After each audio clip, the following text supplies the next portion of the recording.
Vamos a continuar con el programa del día de hoy. La verdad, para mí es un gran gusto presentar a una doctora que yo la conocí cuando era R1, yo fui su interno y realmente muchos recuerdos con la doctora Anita, como todos la conocemos en el Hospital del Iste. Y la verdad, este tema que va a abordar la doctora, el enfoque pesocentrista en la consulta médica, pues es un tema muy actual, en lo cual nosotros como médicos muchas veces caemos incluso en la discriminación. No todo paciente delgado es un paciente sano, y precisamente la doctora Anita nos va a abordar acerca de este tema. Por favor, un aplauso para la doctora. Muchas gracias.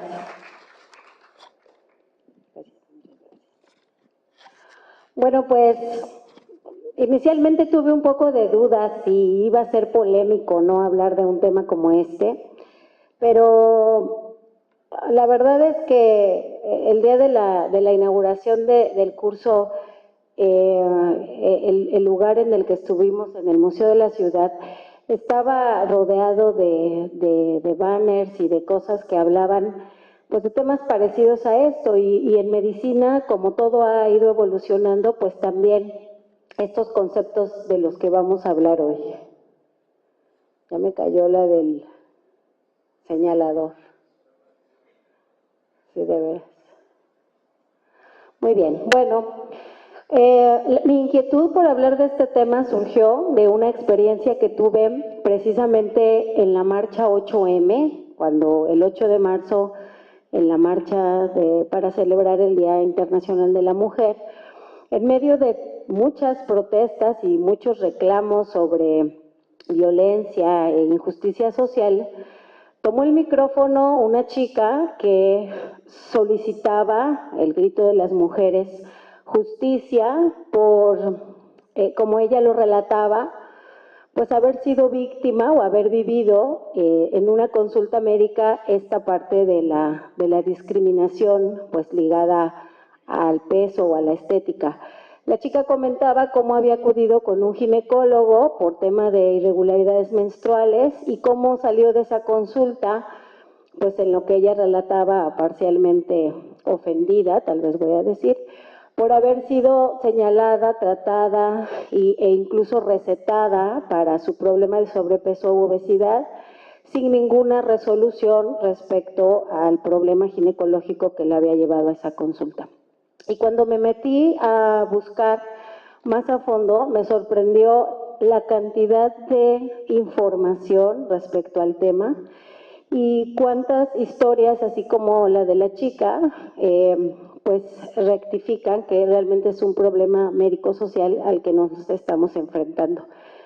Me llamó mucho la atención la historia de una mujer que es una de las blogueras, porque esos son, que lideran todo este movimiento, y ella contaba cómo acudió múltiples ocasiones a servicios médicos refiriendo dolores articulares, osteomusculares, fatiga, y todas esas veces los médicos le prescribieron algunas veces analgésicos, pero la mayoría de las veces medicinas para perder peso y obviamente cambios en el estilo de vida.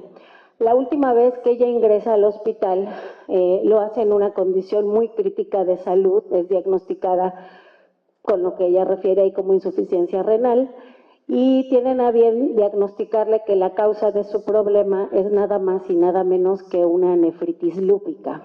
Y ella anuncia como la verdadera causa de sus molestias articulares y osteomusculares y la fatiga era más bien el lupus, que nunca había tenido oportunidad de haber sido diagnosticado, independientemente de su tema del peso. Entonces, hablar de este enfoque pesocentrista es hablar de conceptos médicos sociales que cada vez vamos a oír con más frecuencia. Esto que se ha llamado gordofobia médica, discriminación ligada al peso, gordofobia sanitaria, estigma ligado al peso y violencia corporal. Son conceptos que básicamente incluyen todas las actitudes y las creencias negativas relacionadas con el peso en individuos que tienen una condición de sobrepeso o obesidad. Y quiero aclarar que desde ahora, que de ninguna manera es la intención de mi plática desestimar lo que es la obesidad como enfermedad. Es más bien hacer conciencia sobre los procesos de estigmatización que están pues predominando y que muy probablemente nos pueden llevar incluso a errores en el diagnóstico. El problema principal es que por años la estigmatización ha venido del medio externo y las personas que viven con sobrepeso o obesidad pues tal vez se enfrentan a una serie de estigmas, prejuicios, actitudes hostiles, etcétera, que empiezan en la familia, pero también es cierto que nosotros somos los médicos a quienes los pacientes recurren y muchas veces somos los que reafirmamos algunas conductas que han llevado al paciente a este proceso de interiorización, es decir, a creer que su problema de peso, más allá de una enfermedad, es un problema tal vez de actitud o de un mal estilo de vida. Y al adentrarme a buscar la información encontré muchas referencias que justamente identifican o corroboran la asociación negativa que existe entre la interiorización del estigma del peso y la calidad de vida de las personas. Este es un estudio amplio en 4.400 mujeres que comparó justamente la calidad de vida en diferentes aspectos físico, biológico, psicoemocional, y cómo impacta en ellos esta asociación negativa en el estigma con premisas como mi peso es una de las principales formas en que juzgo a mi persona. Y obviamente no fue raro que los resultados mostraran que hay una asociación claramente negativa en este sentido. Ahí es para abajo. Entonces, en otros lugares del mundo, donde están un poquito más avanzados en estos temas de los dilemas éticos y demás, Europa y España, que es por demás pionera en estos temas, pues ha habido jornadas internacionales donde se habla de esto y se definen claramente los conceptos de gordofobia, de violencia estética, etcétera. ¿Cuál es el problema? Pues que estamos claramente involucrados, porque cuando señalan en qué lugares se puede encontrar o vivir la gordofobia, pues el lugar médico es uno de ellos. Y la señalización más importante tiene que ver con reconocer y que empieza a reconocerse como un acto de negligencia en el ámbito sanitario que pone en riesgo la salud física y mental de las personas. Derivado de estos movimientos, incluso se ha proclamado un Día Mundial contra la Gordofobia, que no es coincidencia, es el 4 de marzo y que coincide con el Día Mundial de la Alimentación.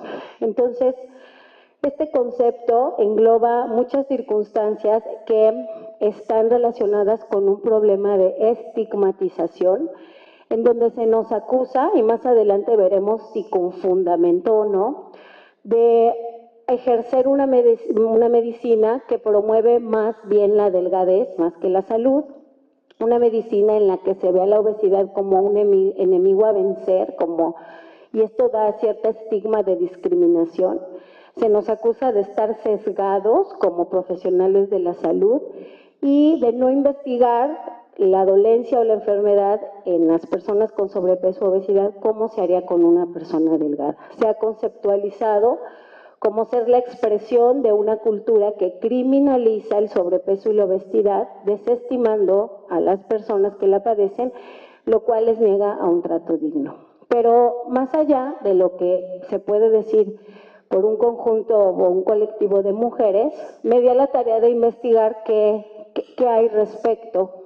Y bueno, en lo no tan científico, resulta que por allá por el 2015, el New York Times hace una publicación cuyo enfoque era realmente criticar el sistema de salud de Estados Unidos, diciendo, este sistema no está dispuesto, ni listo, ni preparado para atender a las necesidades de la población con sobrepeso, que son cada vez más crecientes. Pero titula su artículo como preguntándose si tienen los médicos prejuicios contra los pacientes que tienen sobrepeso o obesidad. Y la misma revista se sorprende cómo en cuestión de unas horas aparecen más de 1,200 comentarios de pacientes que de distintas maneras citan historias como estas con las que inicié mi charla. Y cómo los pacientes dicen que acudieron al médico por 1000 razones, salieron de ahí con recetas de cambios en el estilo de vida y pérdida de peso, y eso evitó o dificultó que fueran diagnosticados de tantos problemas como se imaginen: apendicitis, cálculos renales, ataques agudos de gota. El que más me sorprendió es la mujer que cita llegar al servicio de urgencias por disnea y dolor abdominal. Es una mujer que además padece obesidad grado 3 y que en ese momento es diagnosticada con tromboembolia pulmonar, pero secundaria a un embarazo que cursaba en ese momento con trabajo de parto. Y como había ido en múltiples ocasiones al hospital, casi parece de esos programas de televisión, y nadie le había diagnosticado que estaba embarazada, y bueno, había transcurrido hasta este momento del embarazo llegando con una complicación grave. Entonces, el New York Times se da la tarea como de reclutar las frases o las palabras más frecuentes que los pacientes citan en sus opiniones, y encuentran que justamente perciben un trato mediocre, insensible, una consulta basada en el índice de masa corporal. La mayoría salieron con prescripción de medicamentos y la frase que más escucharon es: baje de peso y todo se arreglará. Pero más allá del tema social, busqué información que respaldara científicamente o de manera más objetiva estas percepciones.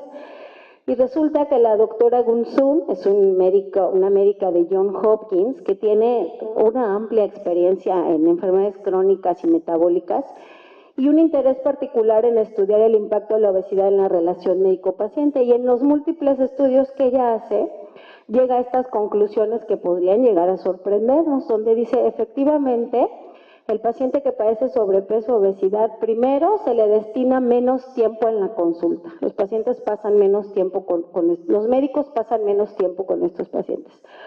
Además, son enviados a menos estudios para recibir un diagnóstico y generalmente se les prescribe más cambios en el estilo de vida, mientras que a las personas en normopeso o delgados se les prescriben más medicamentos.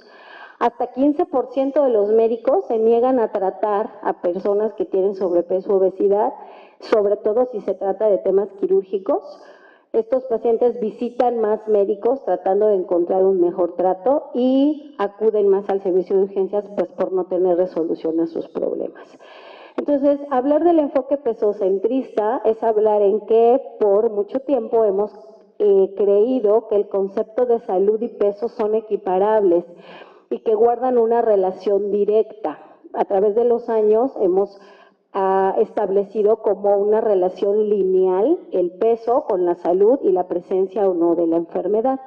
Y aunque sé que este concepto va a ser un poco controversial, porque efectivamente lo es, hay muchos estudios y podríamos decir que hasta un cuarto de las personas delgadas o con peso normal tienen enfermedades no solo metabólicas, sino de otro índole, y que aunque pueda considerarse como un estado premórbido, entre 1 y 2 tercios de los pacientes con sobrepeso están en algún momento metabólicamente sanos, aunque eso sea un estadio previo a.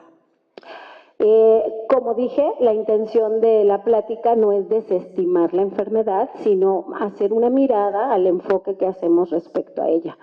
Y es que hablar del concepto de peso sano es recordar que incluso históricamente el concepto de salud ha estado ligado justamente a esta creencia de la necesidad de tener o de estar delgado. Entonces, si bien es cierto que la salud es un fenómeno que está condicionado por múltiples determinantes que interactúan entre sí, el peso también lo es, y muy probablemente tanto el peso como la salud dependen de la interacción de todos estos factores en cada individuo. Lo que no ha sido suficientemente claro es si hay manera de establecer una relación directa entre una y otra. Incluso se ha observado en algunos estudios cómo personas que son delgadas, después de 20 años, si no hacen ejercicio y son sedentarios, a pesar de ser delgados, tienen 2 veces más riesgo de desarrollar diabetes aún con normopeso.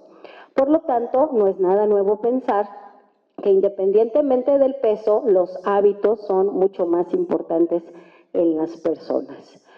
Y se ha hablado de este concepto del set point corporal, que es un concepto o un precepto que habla de la homeostasis respecto al peso, así como el cuerpo tiene sus propios mecanismos para mantener la regulación de la glucosa y de la oxigenación y la frecuencia cardíaca.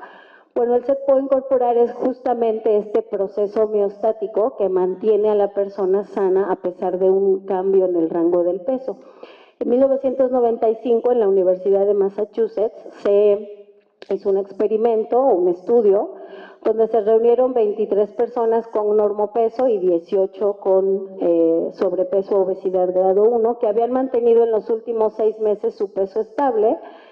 Estuvieron muy estrictamente sometidos a la terapia nutricional y ejercicio, con la intención de que los pacientes ganaran 10% más del peso que tenían al momento de su ingreso. Y lo que se observó justamente es que a medida que los pacientes ganaban peso, en la misma proporción había un incremento hasta del 15% de la tasa metabólica, como una respuesta, podríamos decir, fisiológica del cuerpo a esa ganancia de peso. Y lo mismo pasó cuando los pacientes perdieron 10% del peso de su ingreso, la tasa metabólica cayó ese mismo 15%, lo cual demostró que existe este rango de peso funcional para el organismo que oscila entre 4 y 9 kilos y que además fue reforzado por la situación de que en estos cambios ningún paciente desarrolló ninguna alteración metabólica que se asociara al cambio de peso. Por supuesto que la obesidad es una enfermedad y es un problema clínico por demás complejo. Se ha definido como una metabolopatía crónica, prevalente, compleja, progresiva y recidivante. Y se sabe que más de 100 factores interactúan en la génesis de la misma, que pueden ser de todos tipos, conductuales, medioambientales, genéticos, metabólicos, epigenéticos, transgeneracionales y todo lo demás. Y que el problema más importante es que pareciera ser, y no me dejarán mentir, que los esfuerzos que se han realizado para combatirla aún al día de hoy siguen siendo completamente insuficientes. Y hay algunos autores que dicen, incluso citan en algunos un libro que dice todo lo que sabes sobre la obesidad es falso, que dicen tenemos más de 50 años, apenas en estos primeros años hemos logrado comprender la fisiopatología, que de manera muy escueta resumo en esta imagen conocida respecto a la fisiopatología de la enfermedad, que incluye mecanismos biomoleculares, bioquímicos muy complejos. Entonces dicen, apenas hemos logrado comprenderla, nos llevará 50 años más a hacer los cambios reales de cómo manejarla y tal vez dentro de 50 años podamos decir, wow, ¿cuánto tiempo pasamos haciendo malas cosas en este camino? Y entonces podamos empezar a ver cambios realmente significativos en la incidencia y la prevalencia de la misma. Y lo que dice la Sociedad de Obesidad no es cualquiera, es un ente sobre la obesidad, es que sería irrisorio pensar que un problema metabólico tan complejo puede resumirse a una recomendación como menos plato y más zapato, es decir, coma menos y muévase más. Ciertamente sabemos que la obesidad es producto de comer más y gastar menos energía, pero lo verdaderamente interesante es entender por qué comemos más y nos movemos menos. Y eso es lo que abre un abanico fisiopatológico muy complejo.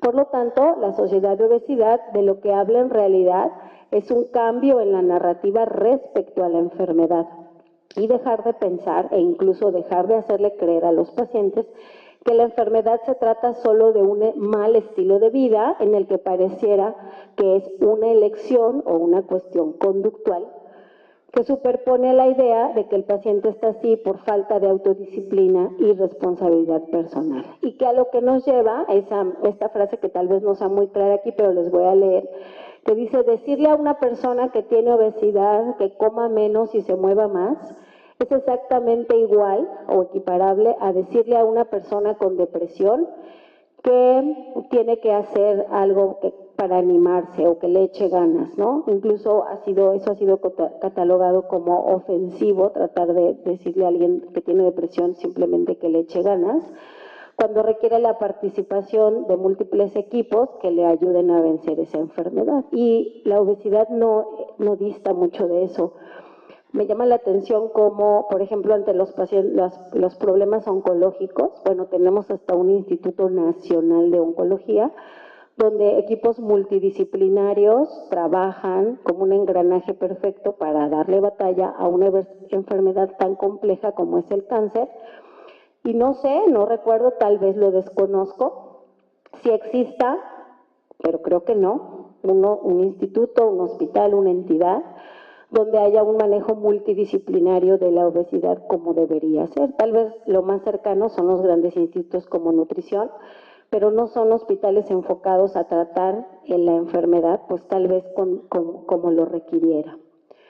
Y entonces les voy a presentar una serie de paradigmas que son solo un intento de cómo romper algunas ideas claras, insisto, no de desestimar la enfermedad, simplemente de cambiar la visión. ¿Y saben por qué apunto a esto? Porque así como nuestros compañeros obstetras fueron o tuvieron la necesidad de hacer cambios en su práctica en relación a la violencia obstétrica y el reclamo que muchas mujeres han tenido en ese sentido, probablemente nosotros, los internistas y otros médicos de primer contacto, pronto empecemos a ser pues señalados, voy a decir, por este tipo de situaciones, y considero que lo ideal es empezar desde ahora a tomar medidas que nos conduzcan un poco mejor en este sentido y en la relación médico-paciente. Entonces, algunas suposiciones a vencer es tener presente que no es lo mismo causa que asociación, y una forma de entenderlo es que los hombres calvos o que tienen calvicie claramente tienen mayor riesgo o presentan con más frecuencia problemas cardiovasculares. Sería equívoco pensar que tener calvicie está directamente relacionado o que es la causa, o que tener pelo es un factor protector para no enfermar, para no tener enfermedad cardiovascular.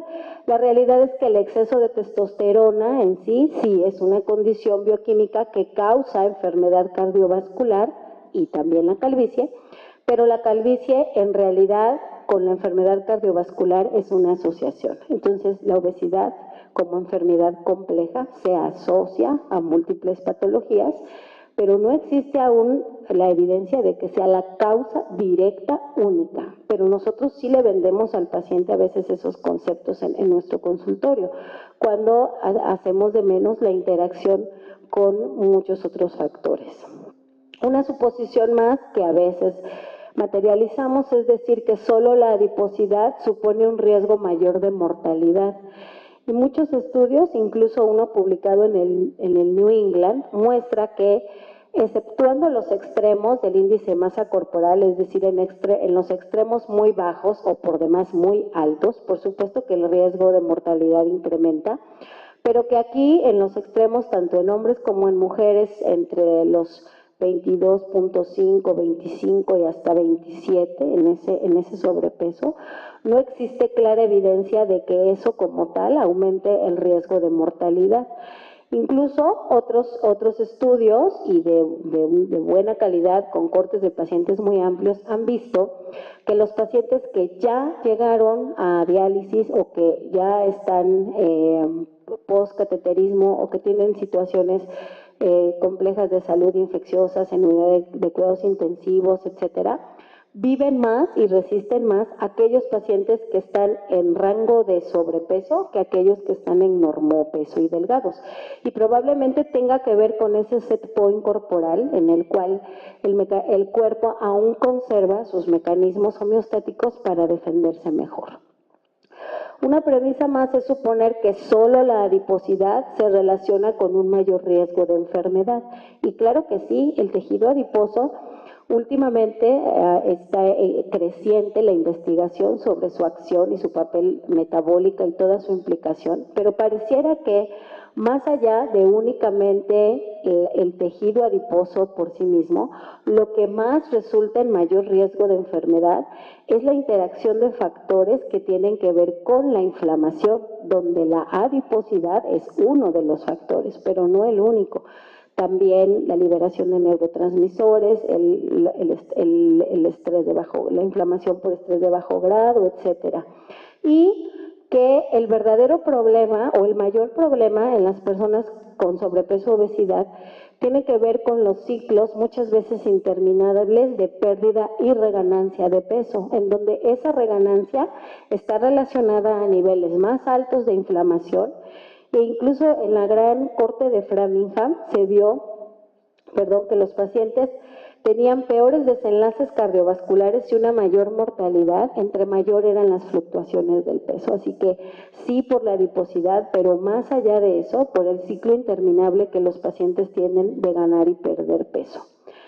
Una suposición más es creer que la pérdida de peso, como tal, solo de peso, mejora el control de las enfermedades. Y algunos ejemplos que ponían hablaban de las personas, por ejemplo, que se someten a procedimientos por cirugía estética para liposucción, que pierden 10 kilos de grasa, claro, que reafirman que no es grasa visceral, que es la que más se relaciona con los problemas metabólicos, pero finalmente pierden 10 kilos de peso de grasa y eso realmente no mejora su perfil. Cuando hay personas con diabetes que tal vez no pierden grandes cantidades de peso, pero sí mejoran sus conductas conductuales, que es lo que como tal da la cuestión de la pérdida de peso, y mejoran su composición corporal. Y esto tiene que ver con todo lo de la obesidad sarcopénica, pues que hoy está mucho más en boga.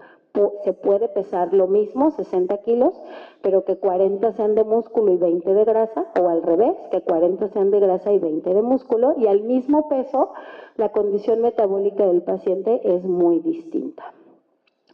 Una suposición más es creer que cualquiera que tenga la suficiente determinación para perder peso lo puede mantener a través de dieta y ejercicio. Y resulta que una gran corte hecha por el Women's Health Initiative de más de 20,000 pacientes dieron seguimiento a 8 años a mujeres que estaban sometidas a dieta y ejercicio y vieron que a 8 años realmente la pérdida de peso era apenas de 1 kilo y de la circunferencia abdominal de 0.3 centímetros.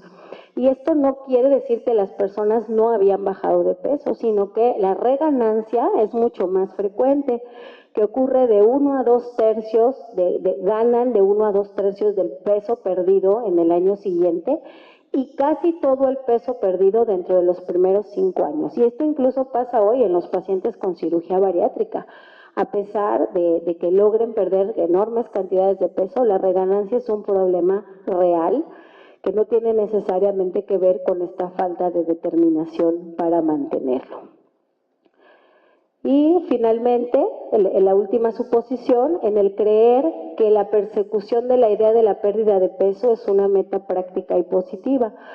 A lo largo de esta charla he intentado decirles que no, pareciera que la manera en que lo guiamos da más problemas, no solo biológicos, también psicoafectivos, que generan en los pacientes estrés, depresión, ansiedad, rechazo, trastornos de la conducta alimentaria, cirugías, no en lo bariátrico, sino procedimientos de riesgo. Recuerdo cuando hace años se puso muy de moda aquí en Veracruz esto de que los cirujanos ponían las mallas que se utilizan para las plastías inguinales y las ponían en la lengua, fijas en la lengua para que las personas no pudieran literalmente comer.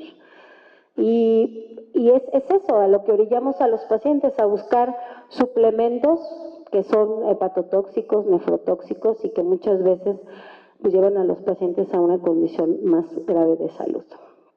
Entonces, algo que me sorprendió en la búsqueda y donde estamos secundariamente involucrados, es que se han hecho estudios, es muy variados los porcentajes, pero reportan que entre 35 y 50% de los médicos desconocemos realmente cómo tratar a la obesidad. Es decir, sale nuestro paciente con diagnóstico de sobrepeso y obesidad y nos limitamos a indicarle dieta y actividad física. pero realmente se ha buscado qué tanto sabemos y resulta que sabemos muy poco de dosis, de medicamentos aprobados, del tiempo de uso, de efectos secundarios y de ejercicio. Entonces, vuelvo al ejemplo del paciente oncológico, donde no imagino un oncólogo que le diga al paciente, usted tiene cáncer de mama y pues a ver, vaya a ver quién le ayuda. O sea, crea un programa de intervención bien definido donde dice ahora radio, ahora quimio, ahora esto.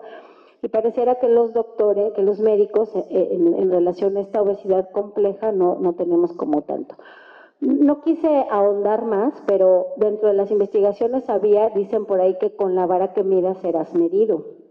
Y hay investigaciones en las que plantean al revés, qué tanto confía el paciente en el médico que tiene sobrepeso u obesidad. Y es evidente que los pacientes tienen un prejuicio negativo cuando es al contrario, el médico quien tiene esta condición de salud, confían menos en ellos y siguen menos sus recomendaciones. Así que tendríamos que empezar por una parte más de guiar con los resultados. En el 2016 la OMS propone esta serie de recomendaciones para afrontar el problema del estigma de la obesidad. Es un poco cargada la diapositiva, pero básicamente lo que dice es, para tratar este estigma requerimos cambiar la narrativa, evitar las imágenes estereotipadas, y de los puntos que más reconozco es decir, si el problema es tan complejo, tratémoslo con esa misma complejidad como lo haríamos con otras. Tengamos un enfoque de prevención que promueva conductas saludables y no directamente la pérdida de peso. Reconozcamos que las personas, además de estar enfermos de eso, padecen o viven con estigmatización. Cambiemos el abordaje hacia una mejora de salud centrada en el paciente. Reconozcamos que no es un estilo de vida ni una cuestión conductual. La OMS dice cero tolerancia a la discriminación ligada al peso. Y tengamos iniciativas educativas dirigidas a erradicar estos prejuicios, que es parte de lo que intento yo hacer en esta charla. Finalmente, en México no estamos tan lejos de eso. Este boletín de la CONAMED que aprueba la OMS, la OPS, la Secretaría de Salud actual es del 2019 y la CONAMED, dice tengamos modelos de atención centrada en el paciente, en sus necesidades, en sus valores, incluso si en sus deseos, para que esto limite y disminuya la barrera de acceso a la salud, porque según lo presentado, pues ciertamente sí hay una limitación en la barrera. Y entonces, ya casi para terminar, algunas de lo que ha emergido a partir del año 2000 como propuestas para disminuir este problema de estigma ligado al peso. Este concepto de salud en todas las tallas fue desarrollado por dos nutriólogas que tal vez así como nosotros en esos momentos se daban cuenta de que lo hecho no está funcionando, así como lo manejamos no funciona. Y entonces crean un modelo de salud en todas las tallas, no basado en el peso, no ligado al peso, sino en conductas beneficiosas para la salud que están centradas en tres conceptos: aceptación corporal, los procesos regulatorios internos y la vida y cuerpo activos. Entonces, respecto a la aceptación corporal, ellas decían, avergonzar a nuestros pacientes y decirles que tener sobrepeso o obesidad es malo, no les ha hecho bien. Tendríamos que fomentar más bien conceptos de autoaceptación, autocuidado y autoestima. Y los estudios han develado que hacer esto, aceptar la aceptación corporal, aumenta la probabilidad de que los pacientes adopten conductas positivas de la salud. Y no está solo dicho, está demostrado en estudios aleatorizados. Aquí traje solo uno, pero el estudio, fueron 14 los estudios, en donde los resultados son similares respecto a que hacer esto, primero disminuye obviamente los efectos psicológicos relacionados a ansiedad y depresión, pero además las pacientes tienen menos trastornos de la conducta alimenticia, hacen más actividad física, tienen menos atracones, y aunque no hubo cambios en el peso, sí hubo cambios en la presión arterial, en los niveles de colesterol, etcétera. Entonces, pareciera que además da resultados más sostenidos a través del tiempo. La alimentación intuitiva, ¿qué quiere decir? Pues una alimentación basada en elecciones según el conocimiento corporal, basado en la regulación del proceso hambre-saciedad, es decir, que las personas elijan qué comer según, o sea, no determinado por su estado de ánimo y según su nivel de energía, saciedad. Y los críticos de estas iniciativas dicen, ándale, sí, deja que el gordito coma lo que quiere y vas a ver qué va a pasar. Y sorprendentemente los resultados han sido que al permitirle al paciente una alimentación basada en esto, que obviamente son procesos regulados por personas certificadas y que saben cómo llevar este tipo de alimentación, los resultados indicaron que los pacientes ingieren menos calorías con este tipo de alimentación neutral, flexible o intuitiva, mejoran sus hábitos de desayuno, consumen más frutas y verduras, comen menos alimentos ultraprocesados y tienen mejor control del hambre. Así que pareciera que no ocurriría como pensamos. Y finalmente, propone vida y cuerpos activos, es decir, más allá de un programa lineal de actividad física, que el paciente encuentre formas disfrutables de actividad física, centradas en su bienestar y en el beneficio físico y psicológico que le da. Y esta estrategia también mostró que los pacientes, incluso con índices de masa corporal más altos, al hacer ejercicios basados en esto, mejoraron su capacidad metabólica, el consumo de oxígeno, la fuerza de las extremidades inferiores y mejoró los tiempos para levantarse y caminar. Entonces, los resultados son mejores. Finalmente, como conclusión, les dejo esto que es mi creencia. Creo que es algo que debería de aplicarse a todos los pacientes, no solo al paciente con obesidad, pero que cuando nos enfrentemos en esta disyuntiva de qué hacer o qué decir, pues tal vez nos puede funcionar recordar estas situaciones, ¿no? Con el acrónimo de la obesidad, creo que primero es observa al paciente, observa todo de él. Dicen que nos bastan 7 segundos para emitir un juicio visual de la persona que está frente a nosotros, 7 segundos. Y los maestros de propedéutica decían que el diagnóstico uno lo empieza a hacer desde que el paciente va entrando al consultorio, cómo camina, de qué color es la piel, cuáles son sus facies. Y ciertamente sí, observemos, pero miremos más allá, tal vez escuchemos, no solo observar, sino toquemos, palpemos, revisemos, seguramente no se nos va a escapar un embarazo si hacemos eso. Ve de busca, es decir, ve más allá. Si ya estableciste que el paciente tiene diagnóstico de sobrepeso o obesidad, busca, además de eso, otras posibles causas o situaciones que lo estén enfermando. Cero estereotipos, ¿no? Vivimos hoy en el mundo de la diversidad, la sociedad hoy actual, estamos no solo en la diversidad corporal, en toda la diversidad posible. Háblale al paciente de su salud, es decir, si ya hiciste el diagnóstico de sobrepeso o obesidad y eso es una enfermedad, no le digas todo lo malo que le va a pasar a partir de eso, sino todas las posibilidades buenas que tiene de recuperar su salud con ciertas estrategias.